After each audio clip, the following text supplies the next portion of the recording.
Ladies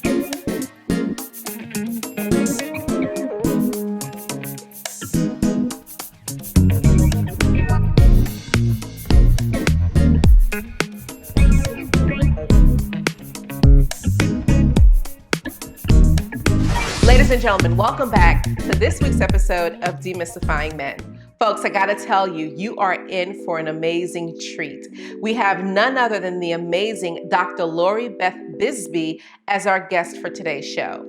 Dr. Lori Beth is a psychologist who resides out in the UK, who happens to be a sex and intimacy coach, a sex and intimacy expert. And as a result of folks really wanting to learn more about sex and intimacy in relation to themselves, as well as the partner that they have in their lives, we decided that this was an excellent opportunity to introduce you all to Dr. Lori Beth. We're going to talk about sexual confidence and sensual confidence and how to show up confidently in your relationship, or even if you're single, showing up in a very sensual and confident way that could possibly attract the love of your life to you. We're also going to talk about pleasure and taking ownership of your pleasure and how you can share what provides you pleasure with your significant other. And last but not least, we're going to delve into how men and women love differently and how men and women who desire to have love can meet each other in the middle so that you can have a love-filled relationship. So again, folks, you are in for an amazing ride. I highly suggest you buckle your seatbelt and come on this journey with me as we explore sex and intimacy with Dr. Lori Beth Bisbey. So Dr. Lori Beth is a sex and intimacy coach and a psychologist whose expertise lies in working with individuals and groups, as well as couples, to help them explore their sexuality, discover a deeper level of sexual congruency, heal from past sexual traumas, as well as create more meaningful, pleasurable, passion-filled, authentic, intimate relationships. Lori is also on a mission to create an open dialogue about sex, sexual identity, and self-expression. So Dr. Lori Beth is the host of two popular podcasts, The A to Z of Sex with Dr. Lori Beth Bisbey, as well as the Dr. Lori Beth Bisbey Erotic Library. She is also a passionate speaker, dynamic workshop facilitator, and sought-after expert in the media on the topics of sex, sexuality, intimacy, relationships, and sexual trauma. So Dr. Lori Beth, thank you so much for joining us today and welcome. Thank you. It's my pleasure to be here. It absolutely is my pleasure to have you here. And I love the fact that we can leverage technology. I'm over here in the States on the East Coast, as a matter of fact, and you hail all the way from the UK, that is correct? Absolutely. That's where I live. Excellent. Love the fact that we've been able to have a chance to connect. And even though we're on opposite ends, or what seems to be opposite ends of the world, we're able to connect and have this insanely intimate conversation today. Yep. So before we delve in and get started, is there anything else that you'd like to share with the viewers in terms of who you are? What is it that you do and your work? So my favorite bits of my work are helping people, one, to move from past trauma, not just to the survivor place, but actually back into life. So that's where your trauma is actually in your past and doesn't intrude in your daily life. And I particularly like working with survivors of sexual violence. I am one myself, and I use the methods that worked for me and allowed me to move on with life, not being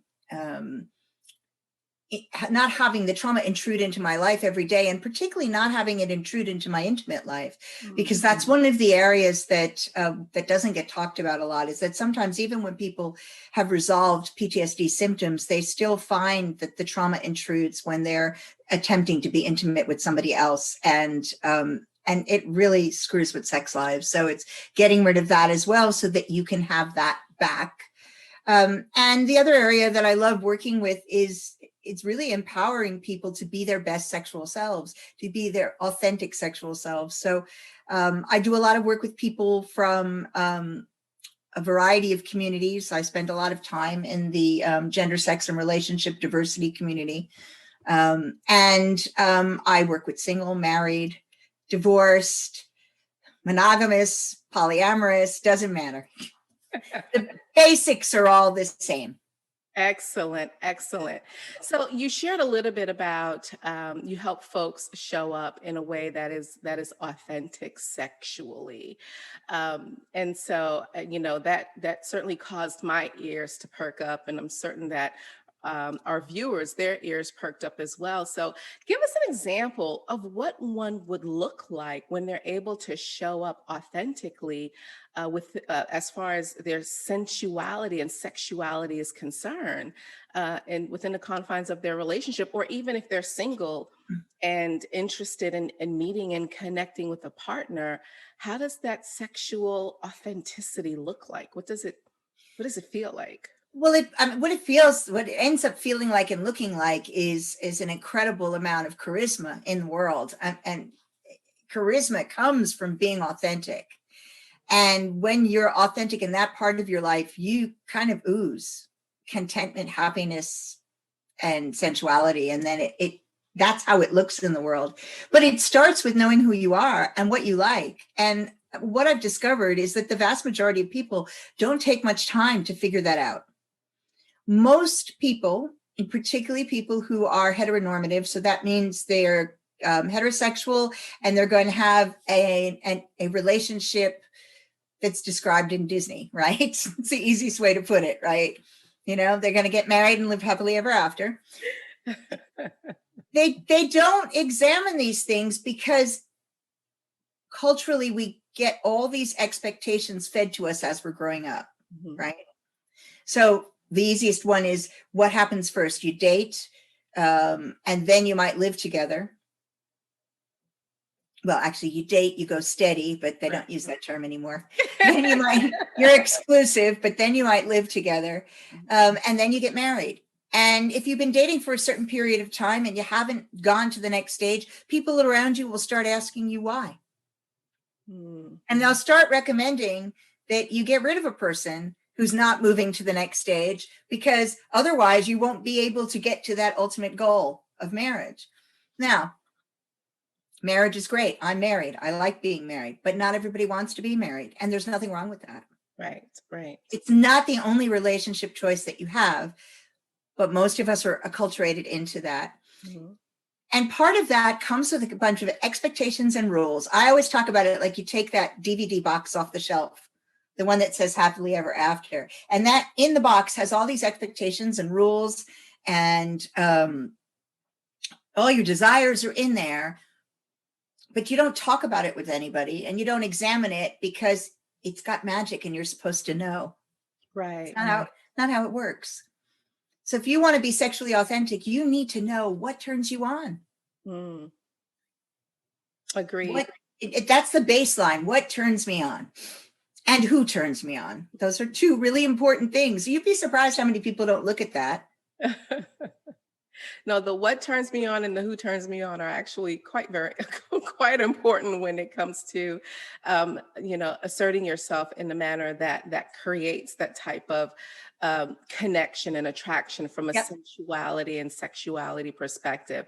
But I want to pivot this conversation a little bit because you said something that triggered a thought. And this is an experience that I know personally in terms of women that I'm working with that have that challenge. And I would love for you to share your perspective. So let's say as a woman, you're in a relationship or maybe even a situationship, right?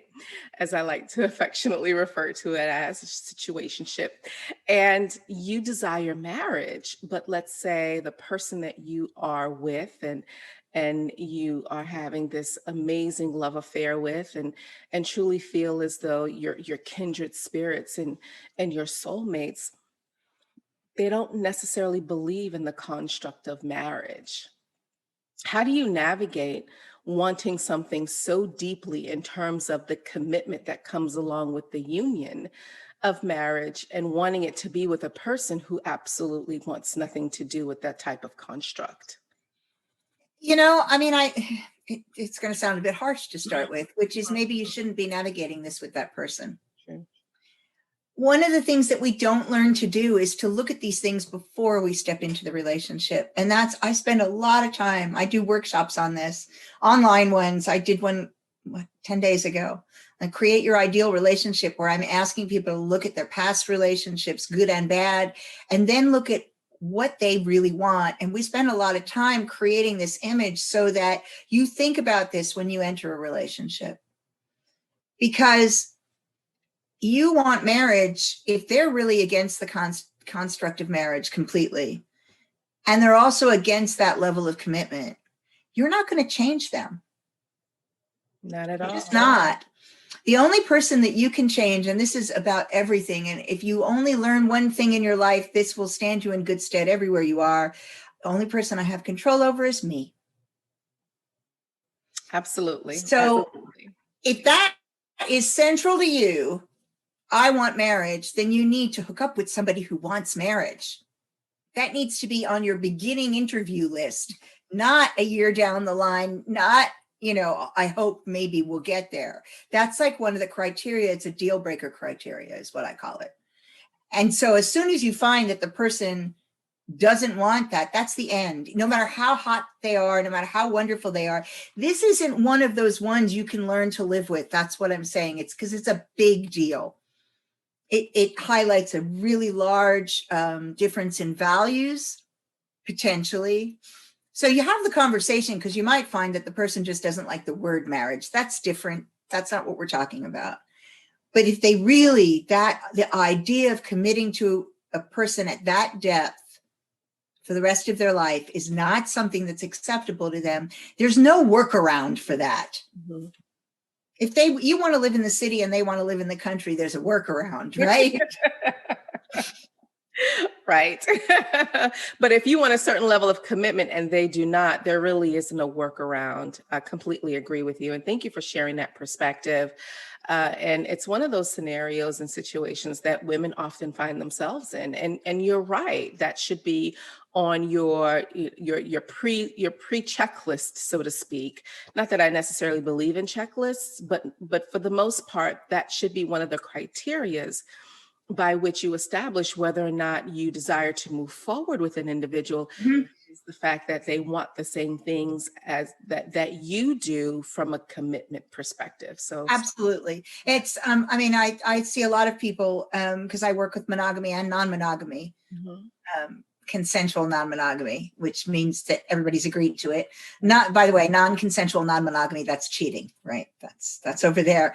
But I work with both groups. And, that's one of the things where I often get couples who will come in and one's monogamous, the other's non-monogamous.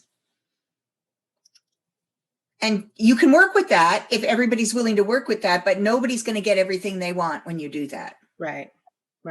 Agreed. So you have to know that you're willing to do that you want to do that there's reason to do that. Because it's a harder relationship choice than it is to choose somebody who has your view of what a relationship looks like. Absolutely. Great points. And thank you for sharing that.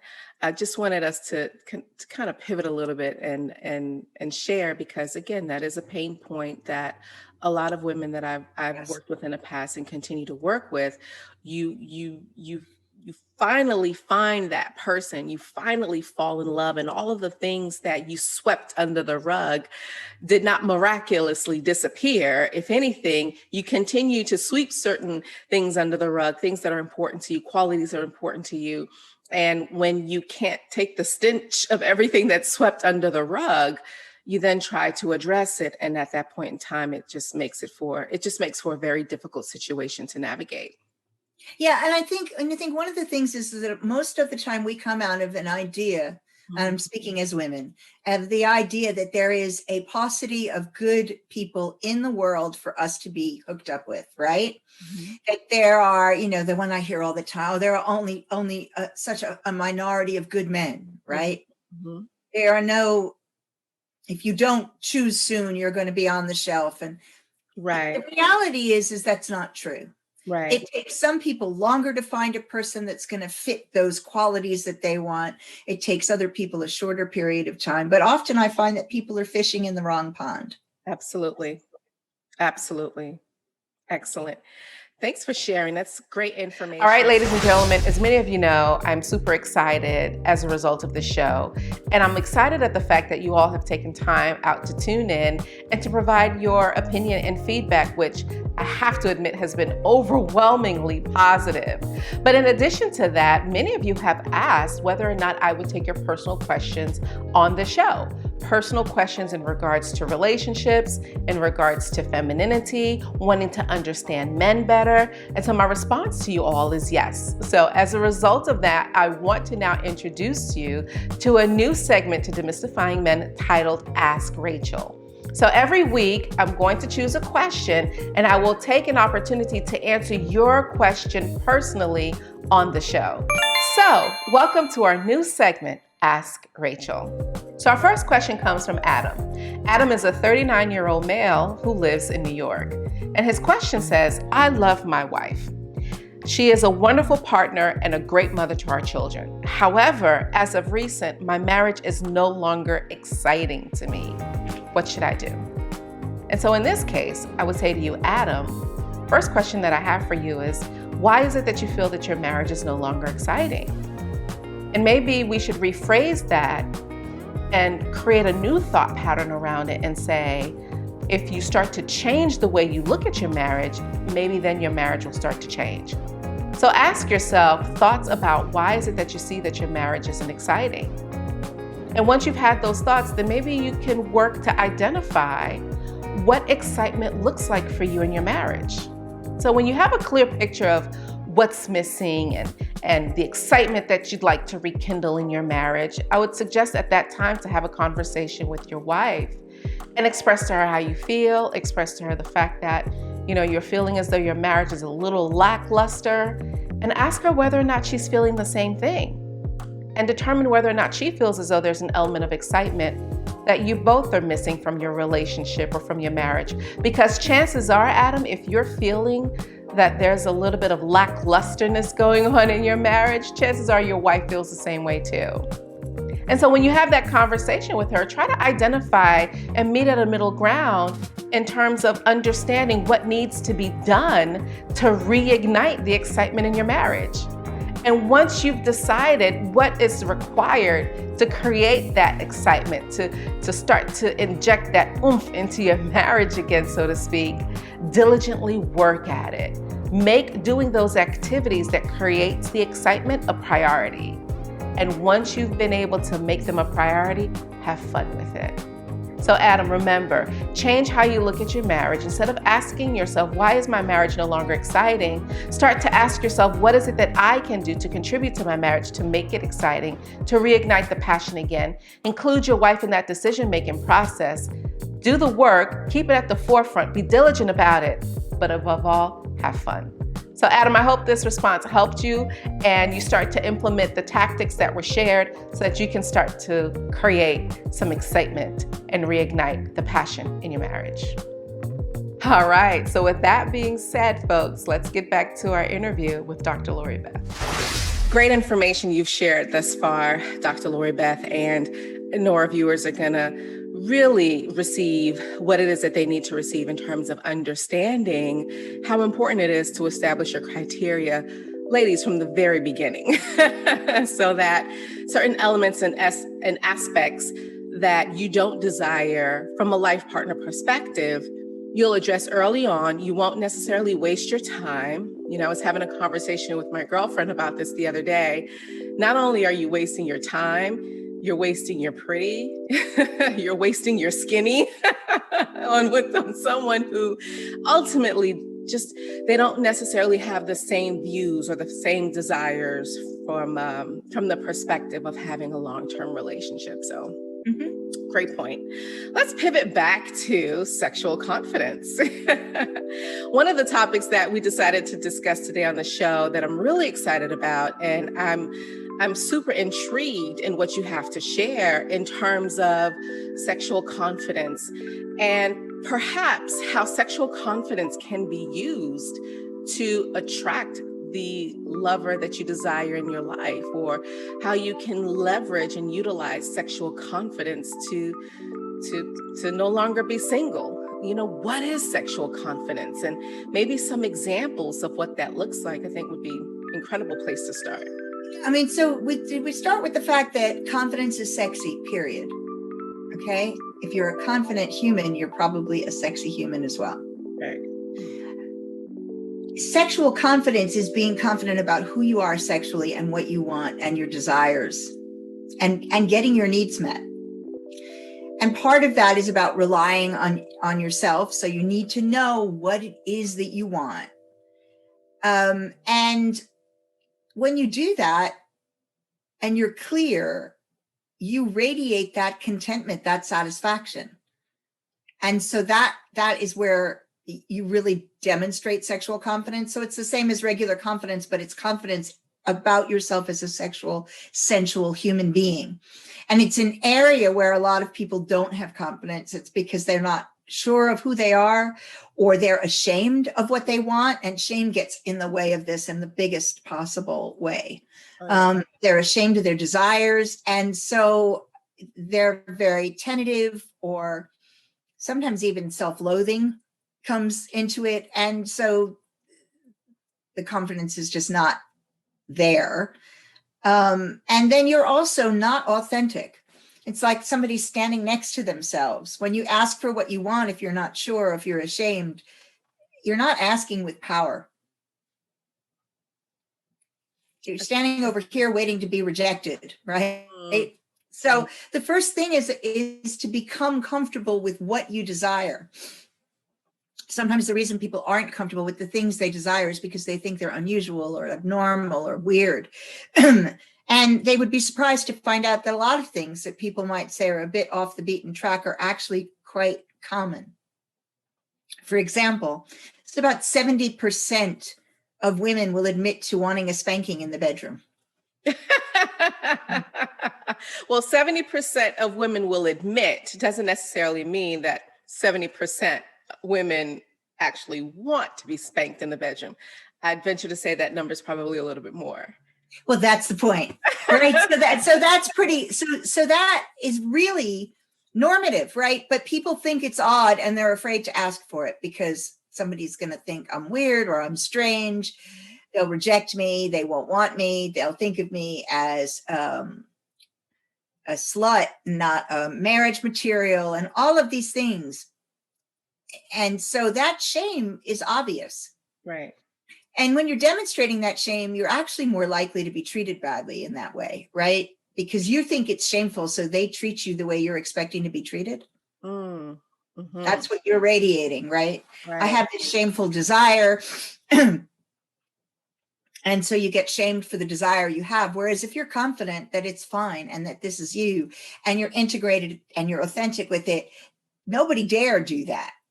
Right. If they don't like it, they'll step. But you don't feel the rejection of that. It's like, oh, you don't want to do these things? You're boring, are you? Goodbye. You don't know what you want. Well, the other one, because the other big one is oral sex, right? I mean, oh my God. That women don't want to ask for it as though it's something unusual. It's like, I'm sorry, if he's not willing to do that, you're not willing to do him. There we are. Right. This isn't unusual. This is common. This is, normal sexual practice. And I hate the word normal because normal is a statistical term.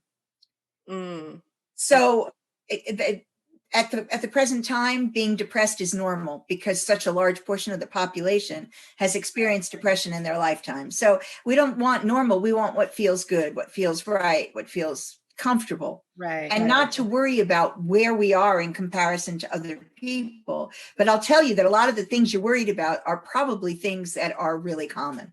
Right. So let me ask you this, Dr. Lori Beth. So is oral sex still as much of a taboo as it once was in terms of women being able to clearly articulate that this is something that they desire? I'll tell you. Mm-hmm. So I don't know if you're watching, if you do TikTok or anything, but there's the whole thing when WAP came out, and there's all these things with that. Well, there's a rebuttal. I didn't know that. Okay, there's a rebuttal. I don't know what the whole song is, but the guy says, I don't eat, I don't do that, I'm fasting.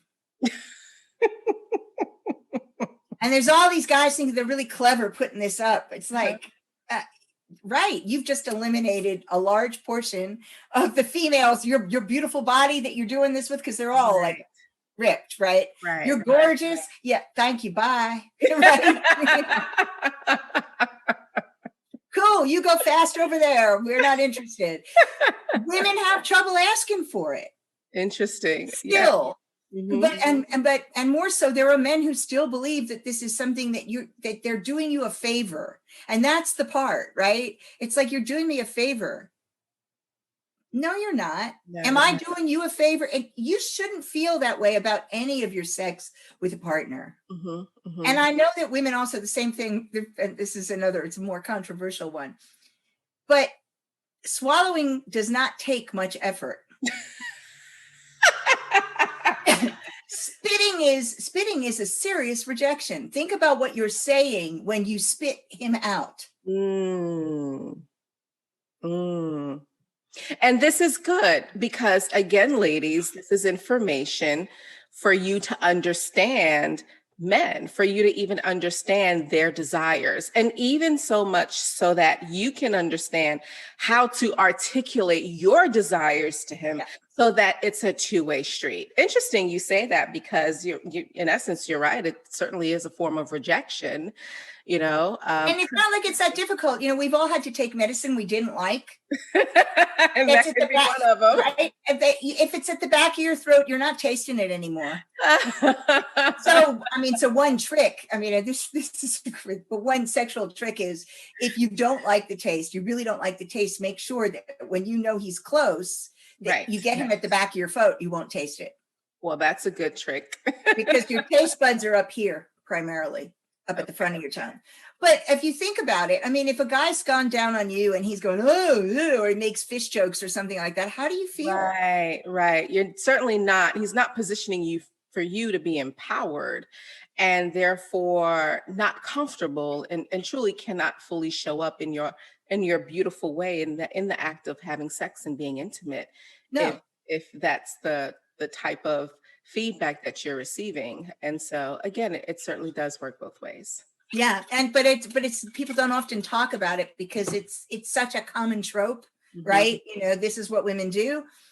And I'd actually ask you to think about the message you're giving somebody, even if it's not a conscious message. Right. But you're telling them about their body, the same as we don't like what so many people tell us about ours. We have to educate young women about the smells of their body because they think they should be smell-less. Nobody is smell-less. Right. Right. So this is all part of sexual confidence. I know what's me. I know I have smells and tastes and flavors that are all uniquely me. I practice good hygiene. I expect my partners to practice good hygiene. And sometimes that's a big ask. Even in 2021, sometimes it's a big ask. I don't know why, but it is, and these are things that you want to make sure your partner understands. Right. And there are sexy ways you can get them into a shower, but I'd rather not have to, but you can. But it's about being really comfortable with who you are and knowing who you are. Now that is virtually irresistible to men. That you know who you are and what you want sexually is virtually irresistible. You will show up embodied. So sitting in your body, happy with your body, regardless of its lumps and bumps. This isn't about you have to be your perfect self. What you ideally want to look like, forget it. You have to love exactly what you have right now. Right. And I think this is a great way for us to segue into the second topic that we wanted to talk about today, which is owning your pleasure.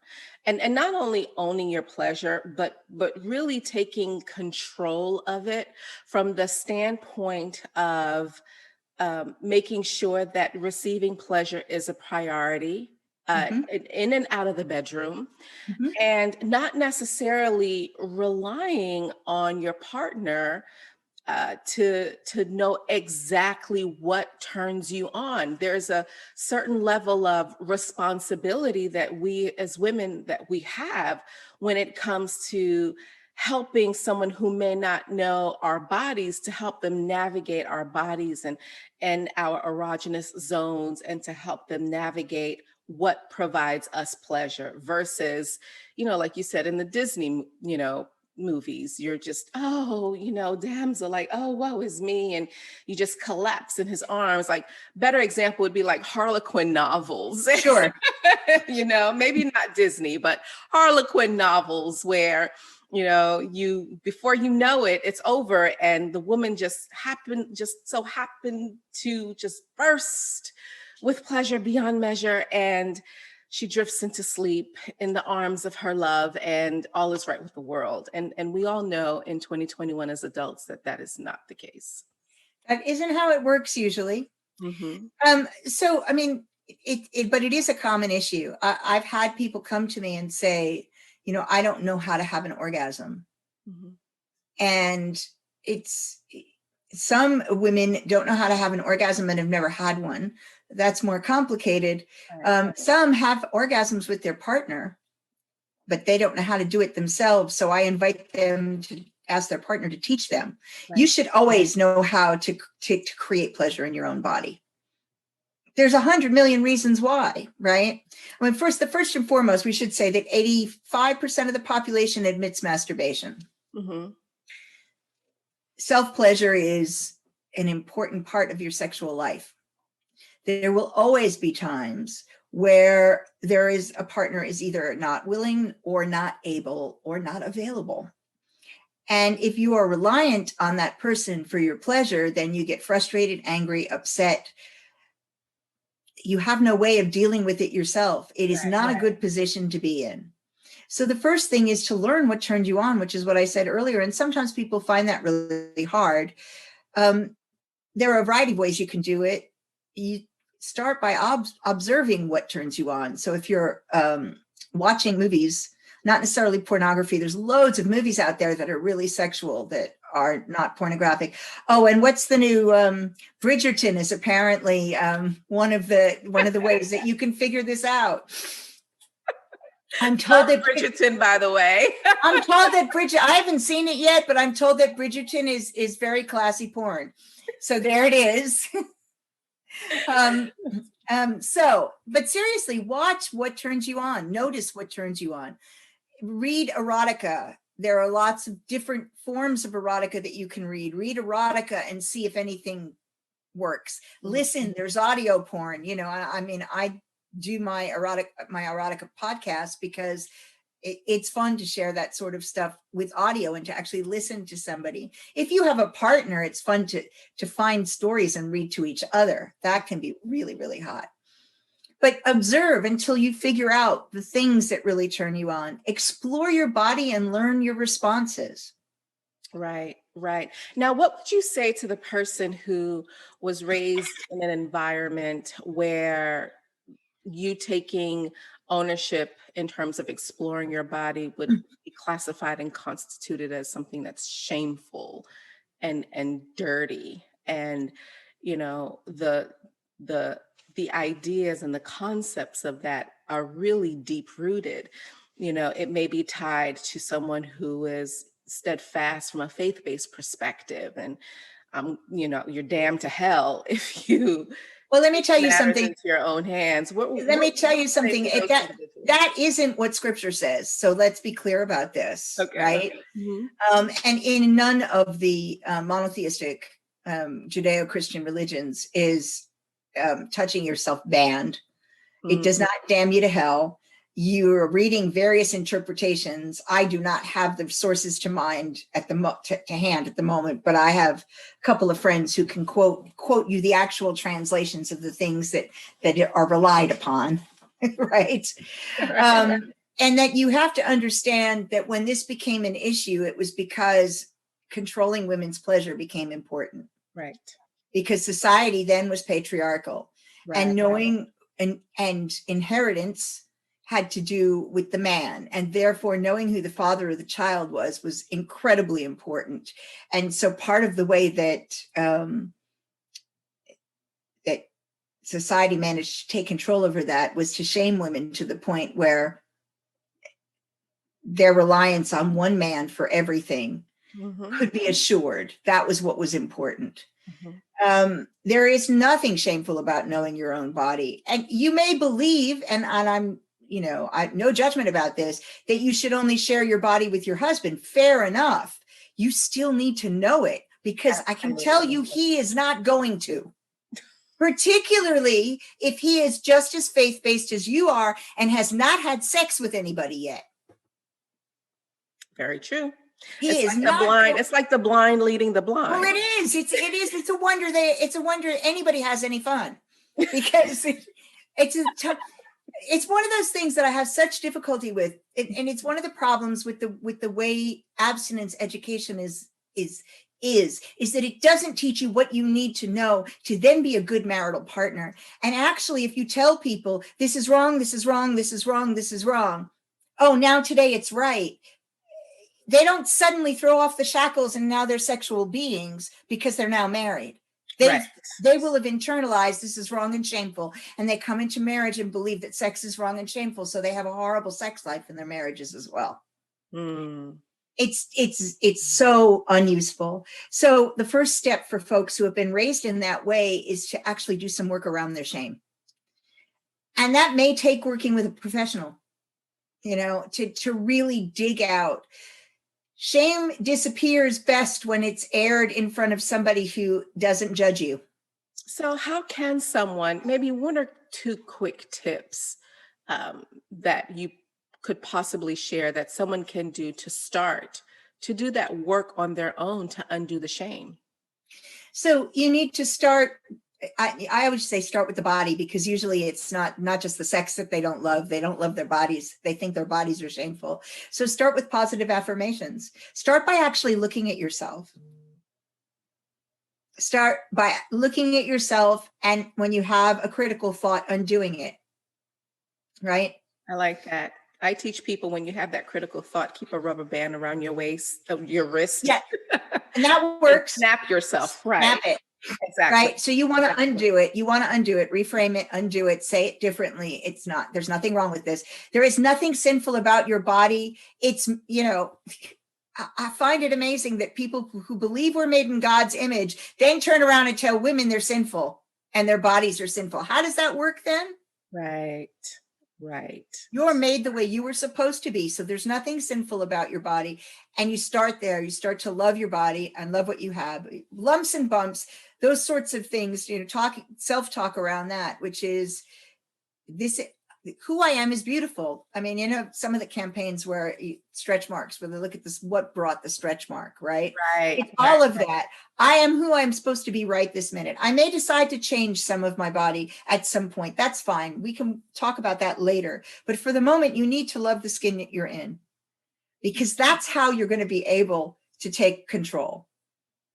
And then the exploration can be as slow as it needs to be.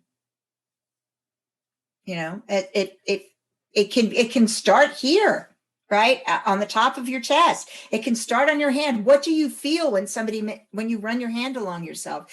What are different textures like? You don't have to start with your sexual parts. You can start with all other parts of the body. The skin is frankly, the skin is the most sensual part of your body apart from your brain. And that's what you'll learn. If you start thinking differently, everything feels different. I love that.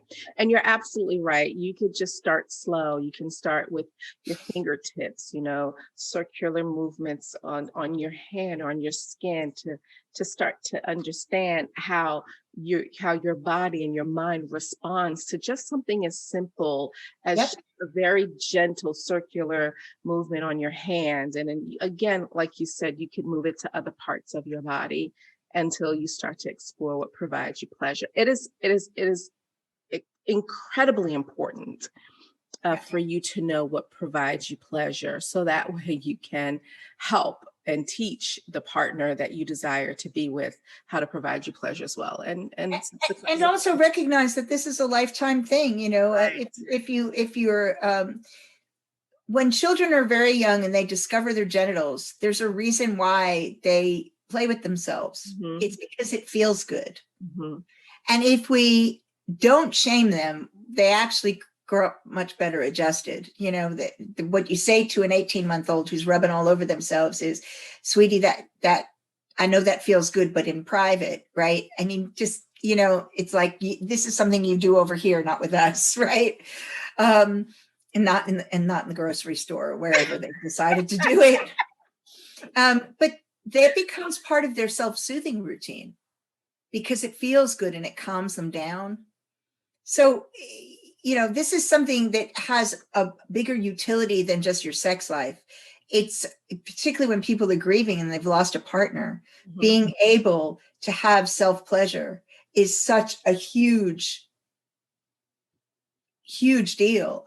It also stops you making stupid choices because you're feeling sexually desirous and, you don't have a partner.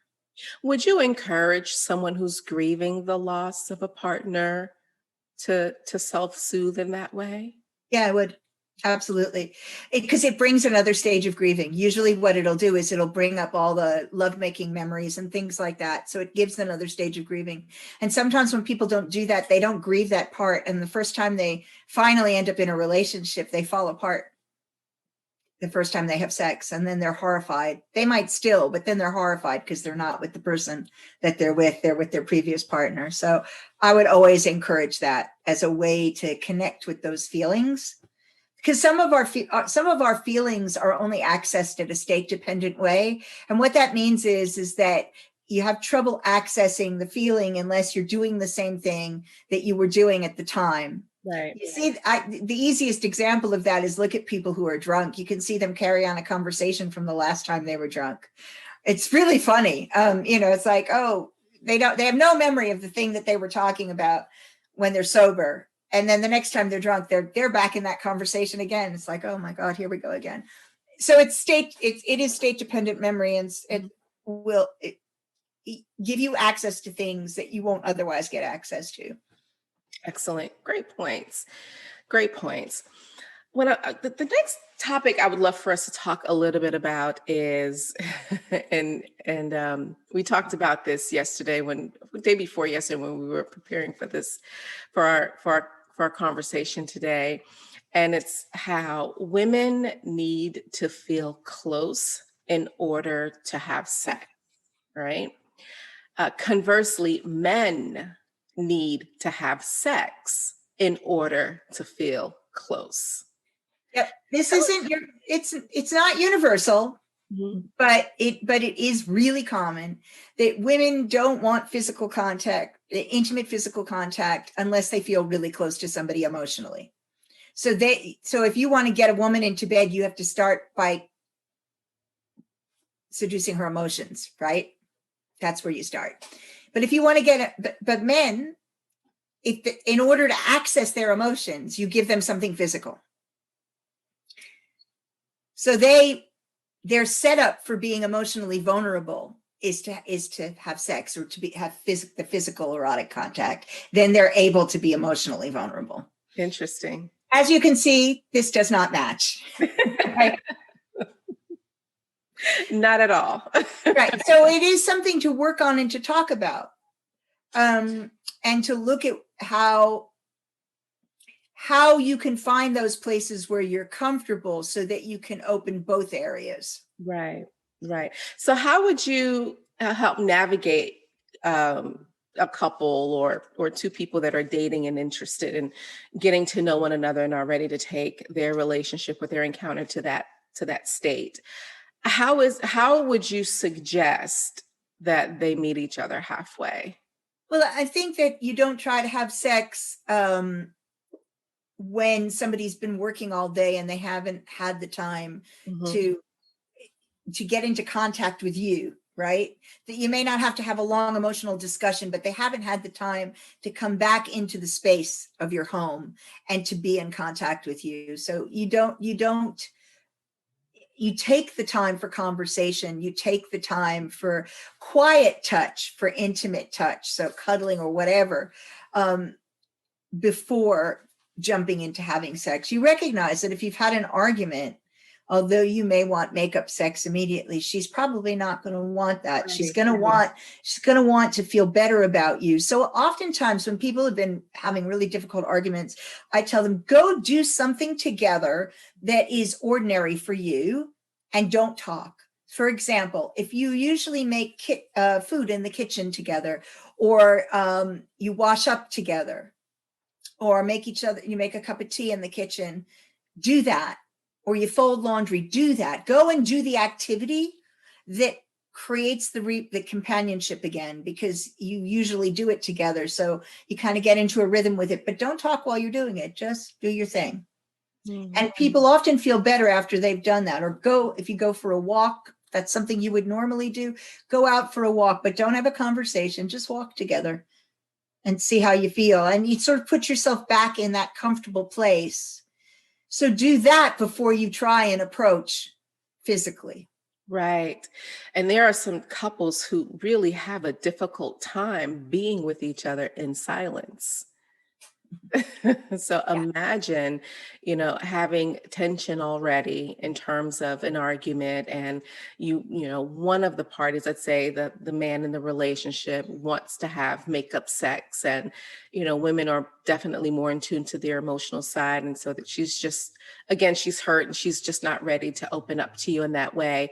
But yet and still there are additional layers and concerns and problems in the relationship, because a lot of cases, a lot of couples just still aren't even comfortable being together in quiet, because we live in a society where you're constantly, continuously mentally stimulated. Your attention is being diverted left, right, and center. And then on top of that, you now have to get comfortable in your silence with each other. So, it's interesting that you provide that as an example to be able to create that closeness. Again, I think that example would work twofold. Again, intimacy and being able to be with each other in silence. And, and if it's too much to be in a silent room in silence, look, have your favorite music on, have whatever, don't worry about it. But just be with each other, which means that you don't be diverted by other things. So while having music on is fine, listening to something is fine. What I wouldn't be doing is having something that would grab lots of your attention away from your partner. So, don't be having phone calls. I feel like I shouldn't have to say that, but I do. Right. Oh, yeah. Don't have your email in your ear, read to you, and those sorts of things. And don't have earphones in. If you're going to have something on, have it on in the outer space so that you're both listening to the same thing. And it is important to get comfortable just being with each other. Mm-hmm. If you're going to have a long-term relationship, that is a crucial skill. Believe me, you're going to need it. You're going to need it. Absolutely. Oh, Dr. Lori Beth, it's been a pleasure to have you on the show today. I know you recently wrote a book. Tell our viewers a little bit about your book and where they can get a copy for themselves. I know you're even offering autographed copies, right? I am indeed. So, I've put out 2 books in the last year. In May, I put my erotic memoir out, which is a piece of erotica and then a piece of my life story. And then there's a piece of analysis, and that's how the book is structured. And I said at the time that I would do a self-help book out of the analysis part. So I put that out now. It's called Dancing the Edge to Reclaiming Your Life, Essential Life Skills for Gaslighting and Trauma Survivors. Mm-hmm. And it does what it says on the tin, as we say in England. It is what it says. It is about these essential life skills that many people who have experienced gaslighting growing up don't know how to trust their own judgment. They don't know how to trust their feelings and act on their feelings. People can talk them out of their feelings. They don't really have a good sense of reality for themselves. They always look to others. And aren't great at setting boundaries. Boundaries, that's a big one. Because they've had their boundaries pushed. And all of these basically set you up for being at the mercy of other people. Because you don't have your own space. You don't claim your own space. You don't have the skills to do that. And the thing is that I see lots of people and they come to me thinking there's something wrong with them, but the vast majority of people are just missing skills. We don't get taught these emotional skills. So I spend a lot of time teaching people the kind of what I consider to be the essential emotional skills and life skills that you must have, like how to risk assess a new partner. That's really Right? good. Yeah, stuff like that. I mean, and not necessarily because you think that somebody's going to be a predator, although that is a thing, but just because this person might not be right for you. So that's the book has descriptions with lots of examples and then exercises that you can do in order to start developing these skills. And self-soothing is one of them. So when you're talking about being in silence, like lots of people don't have a self-soothing repertoire. You learn how to self-soothe when you're a baby by the way your caregiver reacts to you. If you haven't learned it when you're a child, you can learn it as an adult. But if you don't have it, it makes miserable life. That means that if you need other people to calm you down if you're upset, and if anybody recognizes that, that's a horrible feeling. Exactly. Yeah. So they're basic skills, but they're really important. So if you want a copy right now, right this minute, the easiest way to get it is to go to Amazon, because it is in fact out on Amazon. I'm doing autographed copies. It will be up on my website in the next couple of days. And it's on, it'll be on drloribethbisbey.com, but it'll also be on drloribethbisbey.press, which is where my other book is. I put all my books there, so they're all in one place. And if you order directly from me, I'm happy to autograph a copy and send it to you wherever you are. And we're doing a launch on the 30th of January. Excellent. So that should be fun. That'll definitely be fun. And I too would love an autographed copy of a book. So I certainly will place my order and definitely look forward to reading your material and learning so much more. So thank you for sharing how folks can get access to your book as well. And if any one of our viewers are interested in connecting with you and working with you, how can they get back in contact with you? So probably the easiest way is through my website. If you fill in the pop-up, then you end up on my list. And you can email. So my website, drloribethbisbey.com. You can email me at loribeth@drloribethbisbey.com as well. And that is also on the website on the contact page. So you can get to me through the contact page. Social media, I am on Twitter and Instagram at Dr. Bisbey. I think TikTok is at LoriBeth UK, and Facebook is Dr. LoriBeth Bisbey. So everything seems to have my last name in it, except for TikTok. And I respond to queries through social media as well. So you can hit me up any of those ways. It's fine. Excellent.